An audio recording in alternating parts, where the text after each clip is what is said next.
Here in New York, Florida Senator Rick Scott with a warning for woke companies. He published a letter at foxbusiness.com. Dear woke corporate America, beware of the backlash that's coming. It turns out that power does corrupt, and you have become corrupt. Senator Scott's with me now. Good day to you, Senator. Thank you for your time. Go ahead and make your case, and I'll bring up a few other points. Bill, I mean, these companies are trying to one-up, and it's one-upmanship of how woke they can be. They're lying. What they did in Georgia was not reality. They're just playing to a leftist mob. The American public is not dumb. I'm the chair of the National Republican Senatorial Committee. We do polls. Americans, they want voter ID. They only want American citizens to vote.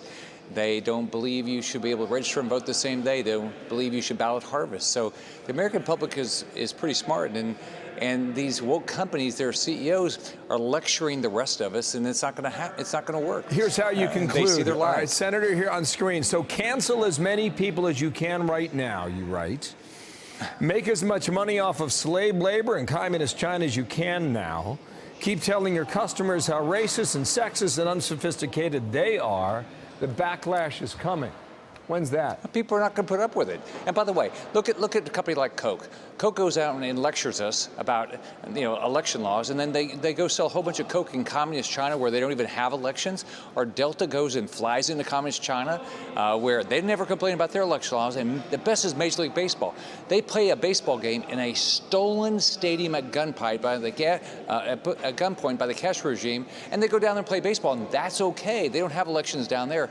But here in America, you ask for an ID, you're a racist. No, you're not a racist. You're trying to make sure there's no fraud in an election. Then if you're a racist for asking for an ID, then every airline's a racist, every car rental company's a racist, every bank's a racist. No, we're not racist. We want to have an election that there's no fraud. That's what we want. We want a free and fair election. It's not fraud, it's not voter suppression. You say they're lying.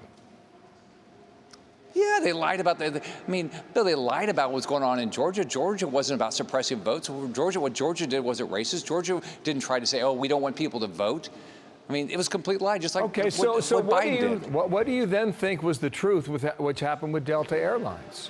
Because it appeared that they were on board and they were aware of what had passed, and then 3 days passed and they came out with a strong statement against it.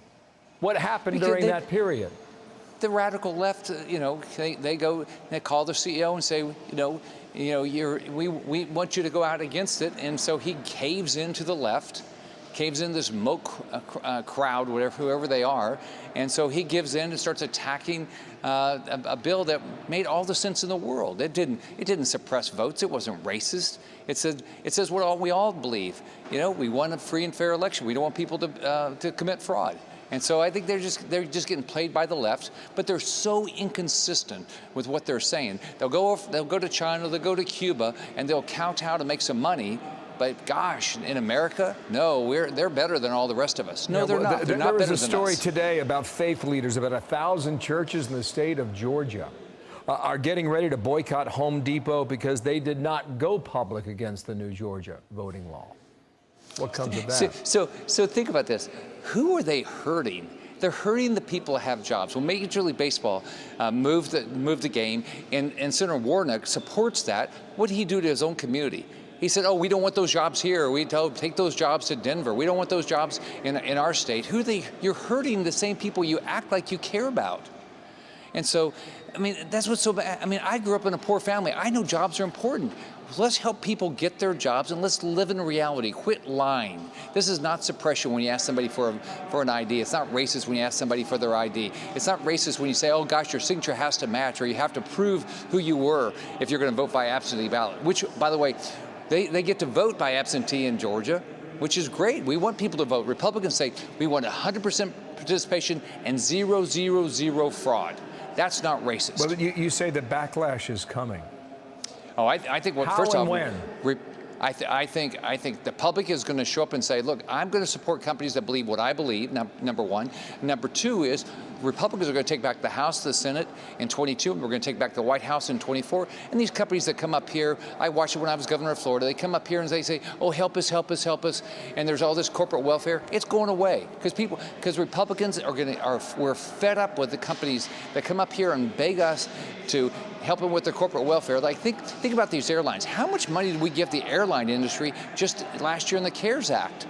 I mean, we gave them billions and billions and billions of dollars, and then they want to come and lecture us about how we should do elections, and then come up here and beg for more money. Very interesting. You say that day is November 8th, 2022. Senator, thank you for your time today. Rick Scott from Florida on the Hill. Thanks.